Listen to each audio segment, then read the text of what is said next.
1996 एक 16 साल नौजवान पहली बार बल्ले के साथ मैदान में उतरता है और दुनियाए क्रिकेट की तारीख बदल कर रख देता है।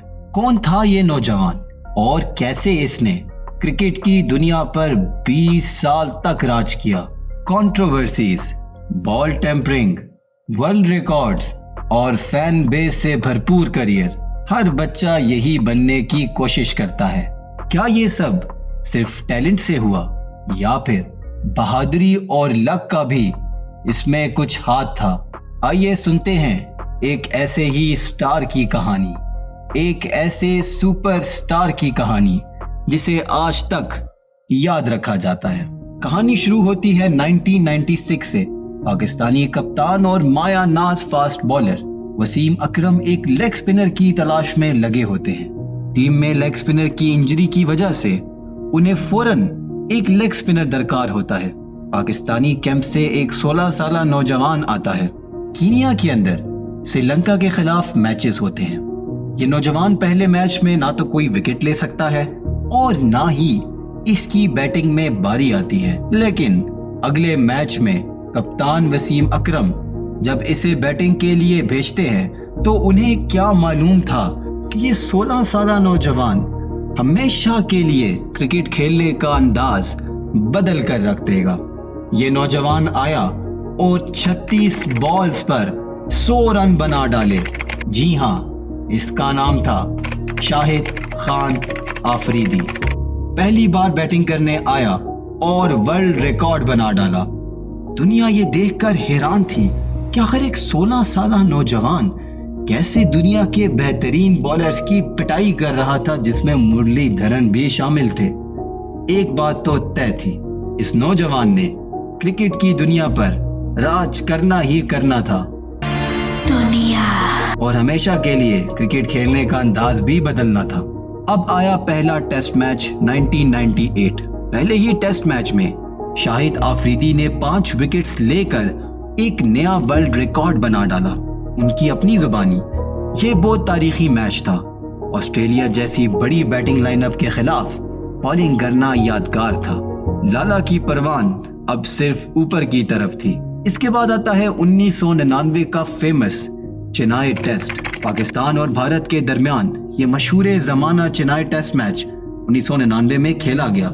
यही मौका था नौजवान अफरीदी के लिए कि वो अपना लोहा मनवाते। वैसे तो वो पहले भी ये कारनामे कर चुके थे, लेकिन भारत के खिलाफ परफॉर्म करके स्टार बना जा सकता था और अफरीदी ये बात बखूबी जानते थे। दूसरी इनिंग में शाहिद अफरीदी ने समझदारी से और जिम्मेदारी से बैटिंग करते हुए शानदार 141 रन बनाए और पाकिस्तान की जीत में अहम किरदार अदा किया। आज भी दुनिया के बेहतरीन टेस्ट मैचेस में इस टेस्ट मैच का शुमार होता है और शाहिद अफरीदी की इनिंग हमेशा के लिए यादगार बन गई। इसके बाद तो कामयाबी का वो दौर शुरू हुआ कि फिर कभी रुका ही नहीं। लाला दुनिया का बेहतरीन ऑलराउंडर बन चुके थे और उन्हें किसी सर्टिफिकेट की जरूरत नहीं थी। फिर 2004-05 में दोबारा भारत के खिलाफ 45 बॉल पर 100 रन बनाकर लाला ने सबको हैरान और परेशान कर दिया। बैटिंग के साथ साथ लाला की बॉलिंग में भी मजीद निखार आ रहा था और उनकी बॉलिंग समझने में बड़े बड़े बल्लेबाज घबरा रहे थे। अफरीदी पाकिस्तानी हीरो बन चुके थे। मेरे वालिद होते तो। लेकिन फिर हुआ एक हादसा। 2007 के वर्ल्ड कप से पहले अफरीदी साउथ अफ्रीका के खिलाफ एक मैच में बैटिंग करके वापस जा रहे थे कि अचानक एक साउथ अफ्रीकन तमाशाई ने कुछ कहा। अफरीदी ने अपना बल्ला उसके साथ लगाया और हंगामा बरपा हो गया। शाहिद अफरीदी पर वर्ल्ड कप के 2 मैचेस के लिए पाबंदी लगा दी गई। अफरीदी ने अपील नहीं की। We do not care. क्योंकि अगर अपील खारिज हो जाती तो 4 मैचेस की पाबंदी लग सकती थी और वो ये रिस्क नहीं ले सकते थे। याद रहे कि बैन इसलिए लगा था कि अफरीदी तमाशाई के लिए खतरा थे और अगर कोई बीच में ना आता तो वो बैट भी मार सकते थे। क्या आपके ख्याल में ये बैन दुरुस्त था? कमेंट सेक्शन में जरूर बताइए। याद रखिए कि शाहिद अफरीदी ने वर्ल्ड कप के पहले दोनों मैचेस नहीं खेले थे और पाकिस्तान वो दोनों मैच बुरी तरह से हार के वर्ल्ड कप से बाहर हो गया था। लाला का करियर इसी तरह की कंट्रोवर्सीज की जद में रहा। 2010 में जब वो एक मैच में कप्तानी कर रहे थे और राना नवीदुल हसन बॉलिंग करा रहे थे तो अचानक आफरीदी ने बॉल को बाइट करना शुरू कर दिया। दुनियाई मीडिया ने हंगामा खड़ा कर दिया इस बात पे। चीटिंग करता है तू। और शाहिद अफरीदी पर 2 मैच का बैन भी लगा। अब जब भी लाला से पूछा जाता है तो वो इस बात को मजाक में उड़ा देते हैं। कंट्रोवर्सीज तो अपनी जगह। हम सबको 2009 का T20 वर्ल्ड कप बखूबी याद है। हम सब कम उम्र में स्क्रीन के आगे बैठे थे। लाला का वो भाग कर कैच और अपने रवायती स्टाइल में सेलिब्रेशन कैसे भूल सकते हैं। इसके बाद सेमीफाइनल में धुआंधार बैटिंग और तबाहकुन बॉलिंग से पाकिस्तान को फाइनल में पहुंचाया था। जैक कैलिस ने जब 2 बाउंसर मारने के बाद लाला को आंखें दिखाई, तेरा तो गेम बचाना पड़े। तो लाला ने शानदार कमबैक किया और एक फ्लाइंग किस करके कैलिस का कॉन्फिडेंस तोड़ दिया। और फाइनल में तो लाला ने सबको हैरान कर ही दिया। आखिर तक खड़े रहे और आखिरी बॉल में खेलकर पाकिस्तान को T20 वर्ल्ड कप जिताया। इसके बाद मुझे बताने की जरूरत नहीं है कि लाला ने कैसे अश्विन को 2 तारीखी छक्के लगाकर एशिया कप में भारत को शिकस्त दी थी। दोस्तों, बहुत से लोग कहते हैं कि शाहिद अफरीदी एक ओवररेटेड खिलाड़ी थे।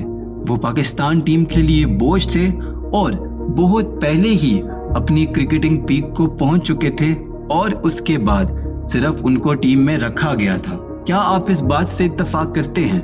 ऐसा कहने वाले लोग ये बात समझने से कासिर हैं कि शाहिद अफरीदी क्रिकेट में एक बॉलिंग ऑलराउंडर की हैसियत से आए थे और हम सबको ये बात मालूम है कि उन्होंने अपनी बॉलिंग से पाकिस्तान को बहुत से मैचेस जितवाए।